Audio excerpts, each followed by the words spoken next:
Yes, so my people, welcome back to Gospel News, where we keep you updated with the latest information on as it take the go. Let's go straight to the reason why we are here today. During the last fundraising when they do for Biafra Liberation Army, Simon Ekpa don't come out, come talk, say all of una whenever see say this Biafra, say they don't restore them. Say una still dey sleep on the bicycle. Say una be doubting Thomas. We be say nothing wey they talk about go fit enter other head. This one too na video when they do that in broadcast for the fundraising. He say making use the opportunity take address that particular matter because of the people where they ask different types of questions and come they ask which time Biafra go to be restored, which time they want restore am, which time we go enter inside Biafra. He don't finally answer all of them. He say in case you never dey see this Biafra winning done they see with your own two koro eyes. Say you still dey sleep on a bicycle. You are ignorant and you are delusional. In fact, let us take it from there. I'm gonna listen to him first. Yes. So we are here to finish this job and we are finishing it. Anybody in Biafra that believe really in Biafra that have not seen Biafra now, the person is a fake. Right. If you have not seen Biafra now, this day, the 9th of December or 10th of December to some people, then it means that you will never Biafra genuinely, because Biafra has been restored. Okay. So I thank you all. We're going to end the fundraising. Those who didn't make it to the fundraising can go ahead and make their donation to the website. There one.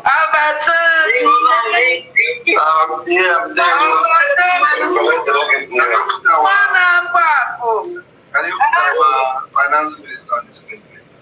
All right.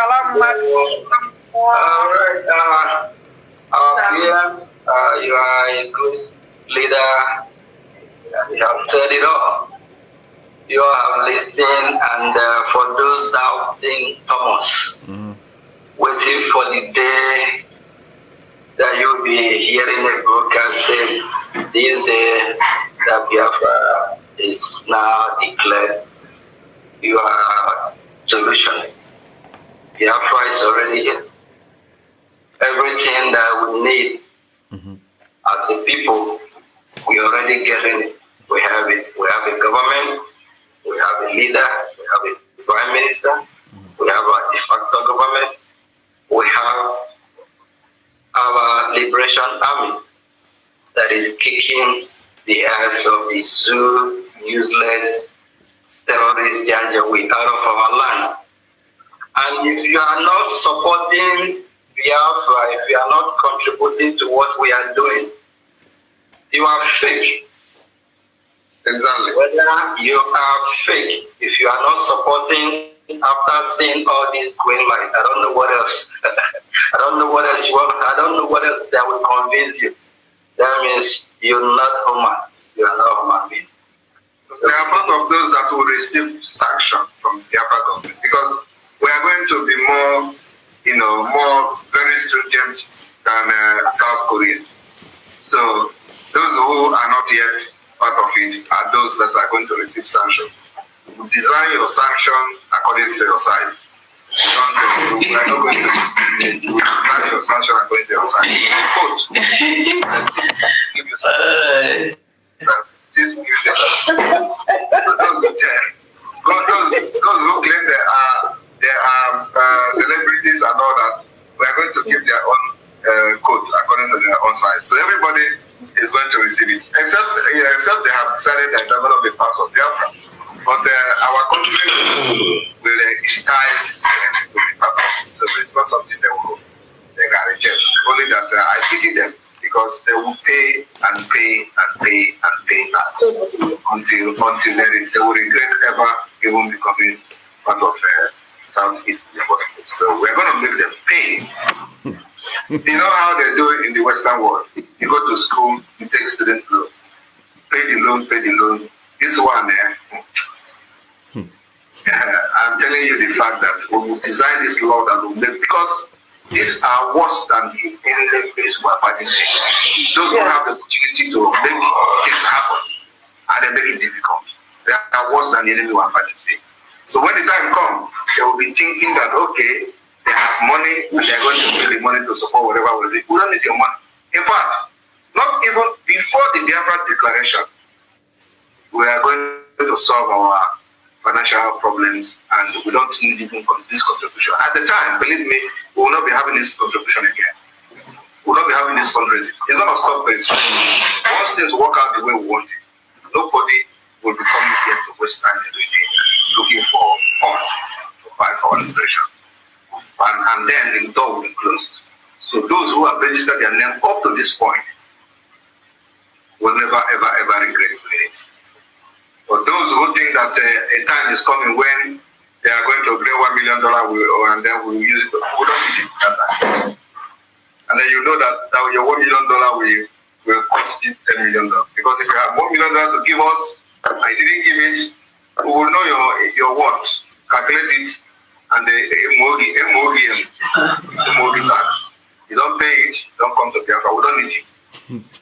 And it is going to happen. So a lot of countries have done it. We're not the first. And then also, you are also not the first person not to support the liberation of their people. You know, so the people that are doing it today, they are not the first. And they are not going to be the last. A lot of countries have gotten freedom and many people did not support it. But they have a way. Every country designed the way they make the people pay back. So our own, we're going to design it way it will make sure it pinches your body very well, because it is not just about you fulfilling the demand of the Biafra government, but also make sure that thing that other people went through, all of you that still went through by making contribution every week and all that, those people were enjoying and having their fun. And so when the time comes, we'll make sure that the measures that the government of Biafra will really punch them in their flesh. So that's where we're going. Freedom is not easy, it is not free. It's something that comes with a lot of price. Yeah. So I thank you all. And then we still have hand up. I don't know who have Ekpa and Moye. All right, oh my people, now don't see the tough measures when this Biafra Republic government in exile go take. When they finally restore Biafra, they say go they pinch you for body. Say they no go allow any of una make una enter inside this Biafra. Say in case you dey inside Biafra and you know they support. Say it go better. Because the kind of measures wey we dey hear for this update here, it be like say even Nigeria himself go better pass am. The way Nigeria take they treat Nigerians. He go better pass am. Wahala don burst out to He even mention celebrities. All the celebrity now when they we know they gree bring money. Say una go collect woto that in no distant time. Say they not going to begin to collect money for people hand again. No, say now the thing go dey on autopilot. Money go just dey flow in for the liberation of Biafra. Una don see am. No be me talk am o. Abeg make we leave matter where we see am. May wahala no go bust out. As we waka comot for there, we can go meet Nigerian army and say, Oga, how una take they do? They say for where? Say hunger, make I see food. Where then they serve them or say be like say then they serve chicken. Despite promises by Nigerian army authorities to improve troops' welfare, feeding, they say that soldiers are lamenting because of the way they are being treated like slaves. Like their lives means nothing. I say, Una good morning, Una good morning. This country is not for you. So, I know say one day maybe all these troops, all this Nigerian army will be saying they buy for nothing for the country. So, they will just leave the border. Everybody go just resign. And so Boko Haram go just come take over the whole country. They go reach Asorok that day so that maybe Tinubu will learn a lesson. Una don't see them. So as we waka come out for there, they say troops attacked to 145 Task Force Battalion of the Nigerian Army in Damask, Borno State for Operation Hardin Kai. have lamented the alleged misuse of power against their right by their commanding officer, Lieutenant Colonel O.A. Olatunji, NA 1155-4. The soldiers who spoke to Sahara reporters during the weekend on condition of anonymity over fear of victimization lamented acute hunger. According to them, they are not being properly fed.